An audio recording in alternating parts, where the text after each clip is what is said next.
Welcome, Wargamers, to the hangry vistas of the mortal realms, because today we are talking about the Ghyranite arm of the Twintailed crusade in our ongoing coverage of Book 3 in the Dawnbringers campaign series known as The Long Hunt. This is video 3 of that coverage of that specific book, and I apologize for the short delay between videos. I had some family stuff to deal with, but we're back at it, and we're picking right up with the events going on in the Realm of Life. Now, for any of this to make sense, you'll want to catch up with our previous entries. It has a lot of context about the missions, the locations they're headed to, and I have a playlist to all of that in the description down below. In the last video, we wrapped up this book's coverage of the Akshi side of the Crusade, and the camera immediately pivots over to Ghyran. Now, you'll remember, because this is now a few episodes back in our sequencing here, the Ghyran Crusade had fended off some Nurgle forces and a bunch of Iron Jaws, with their final destination of their first kind of leg of their journey being Fort Gardus, which happened to be in the crosshairs of a colossal destruction undivided war of sorts, right? It's led by King Broad of the Sons of Behemoth, who has a bunch of Mega Gargants with him, but there's also Iron Jaws and Ogres just randomly all at their feet, because it just kind of attracts this frenzy of destruction factions. Gardus sacrifices himself in the defense of his own fort, but eventually the entire fortification itself, along with the Stormkeep of the Hallowed Knights built into it, does fall. And that has these defenders buying just enough time for the Ghyran Crusade to flee away with some of the refugees from Fort Gardus. Basically, they stood on the outside, watched it being destroyed, took whatever survivors they could, and kept on moving. In the woods, they met up with some Sylvaneth. Turns out to be Drycha, who's actively killing them. Then a representative of Oakenbrow pops in and reminds her of the truce, the pact that has been made against the Order factions to not murder each other. And so we left off with Sylvaneth allies aiding the cause of the Ghyranite force. And this story picks up immediately after that beat. One thing really quick before we begin, if you like this video or any of my content and you want to support the channel, please consider using one of my affiliate links down below. I actually went and created a link tree that has all of the stores with the discounts that you'll receive applied there. If you use any of those links, it goes directly to supporting me, my wife, our cats, the whole channel. Get what you want, save some money, and just help me out. I deeply appreciate every one of you who does this. In addition to that, if you want to learn more about the Long Hunt or talk about the tactics and the different army combinations that are coming from these awesome campaign books, go check out Goonhammer. It's a site online that's dedicated to all things wargaming, including book reviews like the Tactica stuff for this end, model kit reviews, instructions, and just general help for new players getting started. So at this point, the Ghyran Crusade is very much desperately heading north. They're kind of falling apart. They're shedding any loose weight that they can, and so what started as this grand crusade full of provisions for like 3 seasons is really winnowing down as they're trying to sacrifice, I guess, preparedness for speed. The Sylvaneth are guiding them around the woods at a quickened pace, because the Sylvaneth, if you don't know, they have these like realm routes, kind of just pathways that only they know, that they can get from place A to point B in a much quicker time than other factions can, especially in Ghyran itself. I get the sense, because she kind of faded away from the story, but I get the sense that they just like told Drycha, go up ahead, right? Just go act as the vanguard, don't be anywhere near these people, just go kill something and go away, which kind of seems to be how the entire faction treats Drycha, which I'm actually here for. I love it. But just as the Akshi side revisits some important locales in the Mortal Realms, we talked about that with the Age of Sigmar 1st Edition Battle Report, we have a few throwbacks in Ghyran as well, because the Rumgate Wars started here, as well as Akshi and the Realm of Metal, Chaman. So what's our region that we're throwing back to? Well, we're going back to the Scabrous Sprawl. And this is an area of Ghyran that if you were to imagine it kind of with like, I guess, real world forest type stuff, think of a pine forest that is always shrouded in a really thick fog. That's kind of the terrain that they're trying to move this massive crusade through. And the importance of this scene is twofold, and it's kind of briefly touched on, but the army's morale is falling apart. This region has all kinds of myths about it, because rumor has it, Behemoth, the world titan, fell and died somewhere around here, which of course we as the reader and all of the Stormcast Eternals in this entourage, this contingent, this crusade know that was actually history. That's not a myth. We have to remember that a lot of time passes between AOS 1.0 and where we're at now. And so this whole area is just really unnerving all the troops.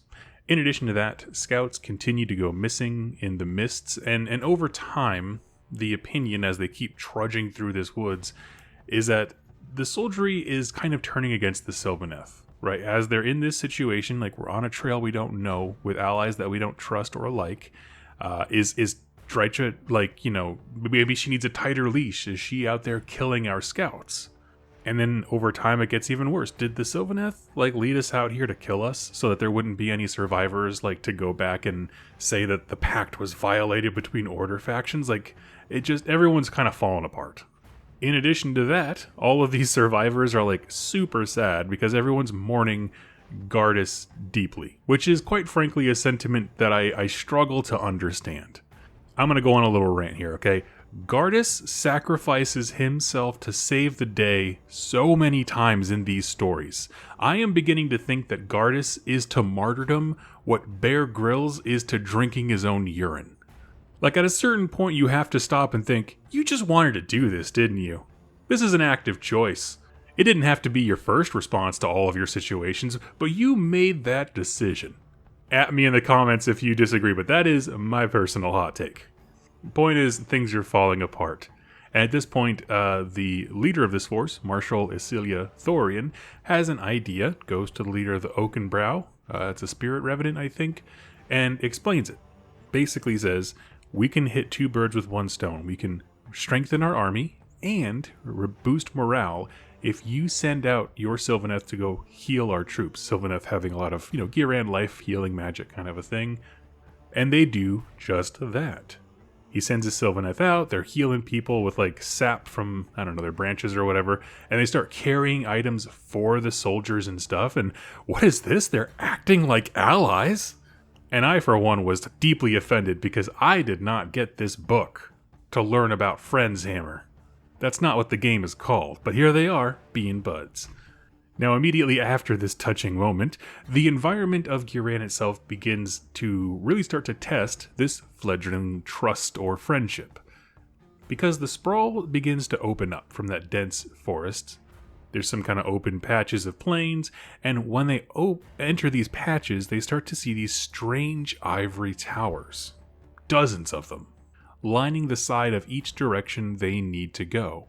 And at first they're like, oh crap, this has to be like an orc bastion or something. They think it's like rigged up to be like a, you know, a very crude fortification of bones by the orcs, or maybe the Gloomspite Gits or something. Heck, maybe the Ossiarch Bone Reapers at this point. But nope, it's a ribcage. It is the ribcage of Behemoth himself. So they're not just in the area, they literally walked through the corpse of this god beast that at this point has kind of been eaten away and consumed, but the skeleton still exists. And I couldn't help but chuckle. I made all those jokes about AOS 1.0 in the last video with Vandis and Corgus Cole, but this is a moment where, like, let's literally take a walk towards AOS 4.0 by walking through the actual corpse of characters from 1.0. It was fantastic. I had enjoyed the heck out of it. And the humans on this crusade who thought these were all fairy tales, you know, oh, there's no behemoth that's as big as a mountain and all, you know, whatever, they don't care about this. They're like, oh crap, it's real. And we begin to learn that the World Titan's corpse that they just left there, I'm not sure what I wanted them to do with it, but they just left a body there, had a dramatic effect on this area. Even though we're in Ghyran, Behemoth was a creature that carried so much primal power in him that his body basically poured a little slice of Ghur all over this region. So as his corpse was basically falling apart and being absorbed by the realm of life, it kind of became a little oasis of Ghur. And it has the usual result, the flora and the fauna becoming hyper aggressive, lots of predators. But they aren't seeing a lot of animals, very strangely. Like, that's kind of a strange Ghurish thing you'd expect, but it's not here. And it sets everyone really ill at ease. Because in the realm of life, and even within a small patch of Ghur in there, why is there no monsters? Why are there no... And the sudden change from walking through, like, Ghyran-infused forest to Ghur-infused forest is very jarring to a lot of the people who are walking around. And as they move further into Ghyran, they start to hear screaming and begin seeing fresh footprints that look strange. The cities of Sigmar and the Sylvaneth begin bracing themselves because they're sending out scouts around trying to figure out what's going on. And they basically pinpoint that there's a unified roar coming from a singular direction at the heart of this region. So as they go further into the ribcage towards like the core of what Behemoth's corpse was, things are getting crazier. Scouts crest over the ridge and find the source. It's an ogre maw pit. At the core of Behemoth's chest cavity, there's a maw pot that's full of boiling blood and a few slaughtermasters. And notably, many of these ogres look deeply emaciated. Gorgers. Think ogres with like a wasting disease that drives them feral. Now let's pause there and learn a little bit about this particular ogre party. It's being led by Slaughtermaster Bulk Lumbergulp, which is the best name, who was around when King Broad from the last book came past them and pulled a bunch of their ogres into his stampede towards Fort Gardas. Now, Lumbergulp didn't go with them, didn't see a need to, but he loved the fact that somebody was taking the focus in a different direction. All the most thick-headed ogres who just wanted battle or whatever, they just went with him, leaving Lumbergulp and his crew of butchers and slaughtermasters to do whatever they wanted. And he's stoked about this because there's a ritual that he's been seeing in his dreams that he wants to do. And as a holy man, slaughtermaster, of the gulping god, he doesn't just want to do a ritual, he wants to do it in a specific place. Which brings us to now, where he sets up shop in the center of a god beast of destruction magic, or Ghur magic I should say, doing some kind of ritual to destruction in general. He's got several butchers and gorgers running around, tossing meat into the pot, snapping open Sylvaneth to drink the sap, like as Sylvaneth are just found in the woods or whatever, all drawn to this gollop. So it's a gollop is a term for the ritual feasting that Ogre-Maw tribes do. The Wildercore scouts are moving ahead and trying to find paths around this, right? They see it, it's kind of like in a deep crevasse in the center of his chest cavity, and they want to find a route to like, how can we get the crusade to bypass this nastiness? And this is when the ritual that Lumbergulp was doing kind of goes into next gear. The effects, primarily of which that are relevant right now, there are more effects later, but it makes the ground very unstable. Essentially, tiny maw pits begin to open all around them. So imagine like a tiny sarlacc pit just opening up and trying to eat your leg, pull you down into the sand. And as this is happening, a bunch of these scouts begin falling in. And as the survivors fall back, they begin to realize that all those ogres are now quiet, and they're staring at them, which means this fight is coming. Pause here. This is literally the creation and setup for that new Warcry warband set where it has the Gorgers and the human scouts from Cities of Sigmar. It's awesome. I love that they included it. These scouts make it back fast and just basically report in time that they have just a moment to set up gun lines and formations before a ravenous ogre horde descends upon them. And the battle I thought was pretty sick. The first elements of the ogres meet lines, and it's about what you'd expect. They just start tearing through humans because humans versus ogres is not great. For humans. But once the bulk of the ogre army meets them, meaning it's not just the initial fastest ones, but the real meat of the army is engaged, horns blare out from every direction, and one of the most aggressive Sylvaneth counterattacks begins. Now, it's important to understand when I say Sylvaneth counterattacks, these are not the allies that they've been traveling with. Those are on the front lines receiving the full brunt of the charge with the humans. They're dying right there alongside the cities of Sigmar. This is an entirely different Sylvaneth force drawn for the same reason. Or I should say the same mission. Led by their new hero, Balthanos, the first Thorn of Kurnoth, with a slew of creatures with him. Some of which are, of course, Kurnoth hunters, which kind of have their name in it. But they also describe elves that are half deer, wielding bows and arrows and flutes, which gives me hope that one day, that really cool Underworld's warband will be turned into an army. And with this kind of change in the flow of combat, the hunters become the hunted, right? Balthanos arrives as soon as he could, but realized from the perspective that he was meeting up with the crusade, he was like looking down upon the crusade bearing into this maw pit situation. He's like, okay, I could go reinforce them, or I could kind of take a path to the left, skirt around the side, and then just, flank the ogre force. So he chose to do that instead of letting them know, hey, you have friends here. And, as brief as this book is, I really feel like it is rather short. This is a cool fight. I like the ebb and flow of it. The fighting of the butchers and the slaughter masters are sweet. But ultimately, the ogres are just no match. Balthanos has a new model, and there's no stopping him. Now, I say that tongue-in-cheek, but the lore reason for his arrival bringing such a significant change is because up till now, they've been in this brawl, right? The power of Ghyran is at their disposal. The Sylvaneth know how to control the environment that they're in. But now, they're in a slice of Ghur. The Sylvaneth cannot command the woods that they usually can, and this matters because when Balthanos enters on his Superfly, he can personally project Ghyran energy back into this area. Now, why the Spite Revenant or the guy with the big horn couldn't do that is a little bit unclear. I thought that was kind of his whole thing when the Rite of Life happened, but Balthanos in this particular story is able to bring Ghyran with him. And this is sweet, because simply put, Balthanos' presence means the woods are now working for the cities of Sigmar.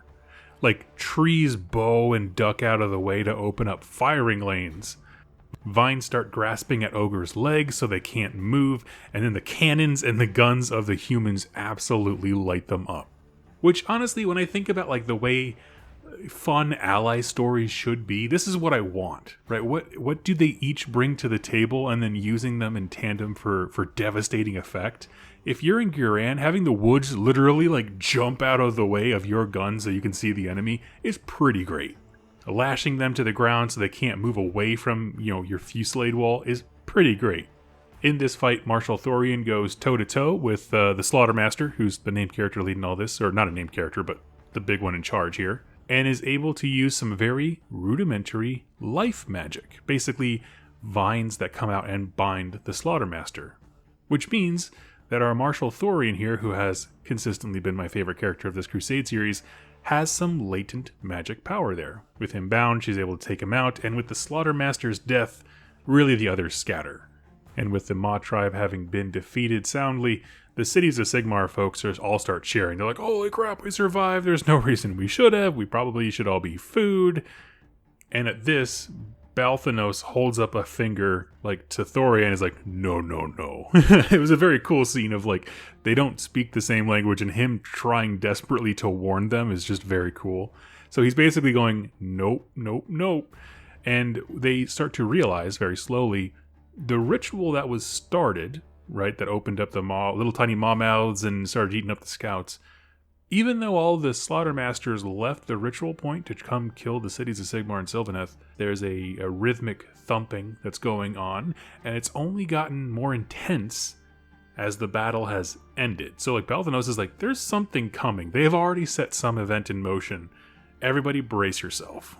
And that's where I'm going to pause the Ghyran side of the story today, but I have one little side thing. You see, at this moment when Balthanos is warning them, there is kind of a sidebar going on. And this is a continuation of a sidebar that we saw in the first video on this series. When the Long Hunt started, Kragnos was slamming against a wall in Ghur looking for something.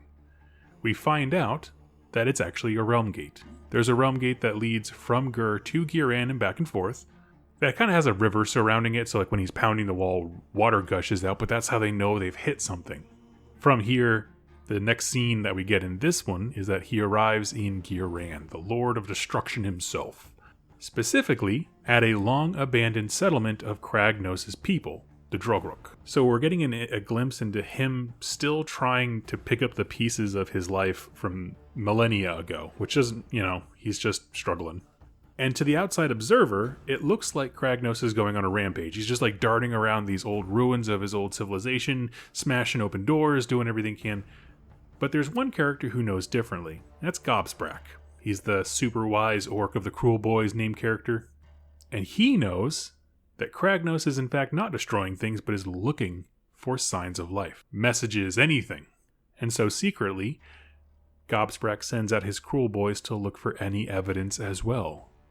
And on a cave wall, they find a crude ancient message with directions for survivors, meaning something happened at this civilization where Kragnos' people made an escape and they left instructions for people behind them, but Gobsprak destroyed those instructions. Basically, they chiseled out that section of the cave wall without Kragnos noticing, which is like a terribly mean thing to do, even though Kragnos is not a good guy. But you know what I mean? Like, he just took away all the traces of his people and probably chances of reconnecting them. And his logic is, Gobsprak is not here to be nice to Kragnos. We're not friends.